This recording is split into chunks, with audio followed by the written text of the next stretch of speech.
الله من شرور أنفسنا ومن سيئات أعمالنا من يهده الله فلا مضل له ومن يضلل فلا هادي له ونشهد أن لا إله إلا الله وحده لا شريك له ونشهد أن سيدنا وشفيعنا وحبيبنا مولانا محمدا عبده ورسوله أما بعد قال الله تبارك وتعالى في كتابه الكريم أعوذ بالله من الشيطان الرجيم بسم الله الرحمن الرحيم إنا نحن نزلنا الذكر وإنا له لحافظون صدق الله العظيم قال رسول الله صلى الله عليه وسلم أشراف أمتي حملة القرآن وأصحاب الليل أو كما قال عليه الصلاة والسلام میری زندگی کا مقصد تیری دین کی سرفرازی، میری زندگی کا مقصد تیرے دین کی سرفرازی، میں اسی لیے مسلمان، میں اسی لیے نمازی۔ بسد احترام حضرات علماء کرام اور سامعین عظام،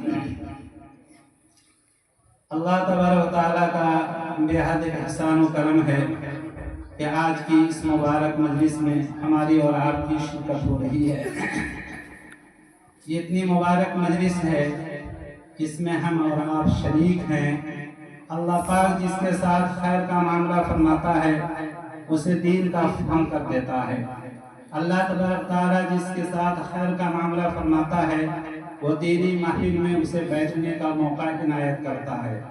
اللہ تبارک تعالیٰ جس کے ساتھ خیر کا معاملہ فرماتا ہے اسے دینی ادارے قائم کرنے کے توفیق رحمت فرماتا ہے۔ ہم اور آپ جو یہاں اکٹھا ہوئے ہیں اس میں ہماری عقل کا کوئی دخل نہیں ہے، یہ توفیق خداوندی ہے۔ اللہ پاک کی توفیق ہوئی ہم اور آپ چلے آئے، ورنہ ہمارے احباب ملنے جلنے والے، صبح شام ساتھ رہنے والے، ان سے بھی آپ نے تذکرہ کیا ہوگا کہ دارالعلوم قاسمیہ میں 10 بجے کے بعد ایک دینی محفل سج رہی ہے۔ کچھ بچے اپنے قدرتی ٹیپ ریکارڈ کے اندر قرآن کریم کو ضبط کیے ہیں، دعائیہ مجلس منعقد ہوگی، آپ چلیں گے اس میں، لیکن وہ آپ کی بات کو سن کر انسنی کر دیے اور آپ یہاں اٹھ کر گھر سے چلے آئے۔ بہت سے کام آپ کے ساتھ بھی ہوں گے لیکن تمام کاموں کو آپ نے پسے پشت ڈالا اور آپ کی شرکت یہاں ہوئی۔ یہ آپ کا کوئی کمال نہیں ہے، اللہ پاک کا کرم ہوا۔ علامہ شبلی رحمت اللہ علیہ بہت پائے کے عالم بزرگ گزرے ہیں، ان کے استاد محترم جن کا نام ہم بھول رہے ہیں، وہ اپنے استاد محترم کے ساتھ سفر میں جا رہے تھے، اور صرف علامہ شبلی ہی نہیں تھے، ان کے بہت سے ساتھی تھے، علماء کی ایک جماعت تھی، اور وہ پیر و مرشد بھی ساتھ میں تھے، چلے جا رہے تھے۔